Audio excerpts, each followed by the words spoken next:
Odinga eguthiete kaunti-ini ya Kisii igongona-ini ria mathiko muthenya umwe tu thutha wa mucemanio wa munini wa President William Ruto gukanjwo ni maabitha a borithi o kuu Kisii, na haha Odinga na mbuto yake maruka munini wa President uria ukoretwo akihe mbeũ njĩthĩ hurumbarũ. Na rusha hii ni yenu kama vijana, chukua hii hurumbarũ enda naye. Hurumbarũ haiwezi kusuluhisha shida ya vijana wetu.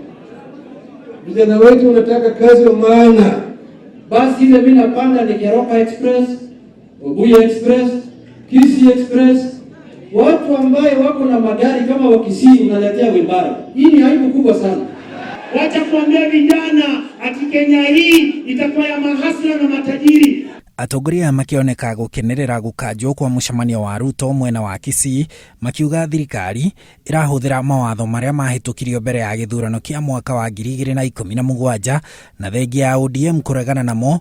Ruto na mwaho wa Jubilee ni mamanyitire mbaru bunge-ini na riu nimo mararutithio wira. Sasa Ruto akiona tear gas ajue hiyo ni sheria ambayo yeye alipitisha. Akiona tear gas ni sheria yeye alipitisha. Akiona lori ya polisi ni sheria ile alipitisha.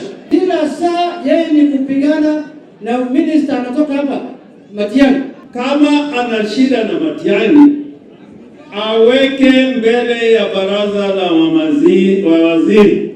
Wameanza kampeni ya 2022 mapema. Watupe nafasi sisi kwa kaunti kufanya kazi yetu. Odinga ni oretie a Kenya manyite mbaru ndereti ya BBI, akiuga ni kihonia kia moritũ maria magumeire bũrũri. Ndio sababu tukaleta mambo ya BBI. Tujenge madaraja. Tunamwambia huru, tunamwambia watu wetu tunaenda nao Canaan. Maya magithie na mbere Kisii, atongoria matiganite kuma gicigo-ini kia ubunge kia Msambweni kaunti-ini ya Kwale kuria kuri na ithurano nini mweri-ini wa Dithemba, aria maranyitwo mbaru ni munini wa President William Ruto ni matharariirio mucemanio wao ni maabitha borithi uria uma wikinyio ni atongoria angi aria manyitaga Ruto mbaru akuma matura mangi ma bũrũri. Tungekuwa na mkutano lakini umeambiwa na wakubwa wenu vile imekuwa. Sawa? Watapangia wakati mwingine. Na mkutano kwa kuwa umeahirishwa. Kwa kweli moyo wangu umevunjika kwa sababu nilitarajia kuja kuyasikia mawazo ya kiongozi na kumuelekewa kiongozi wetu.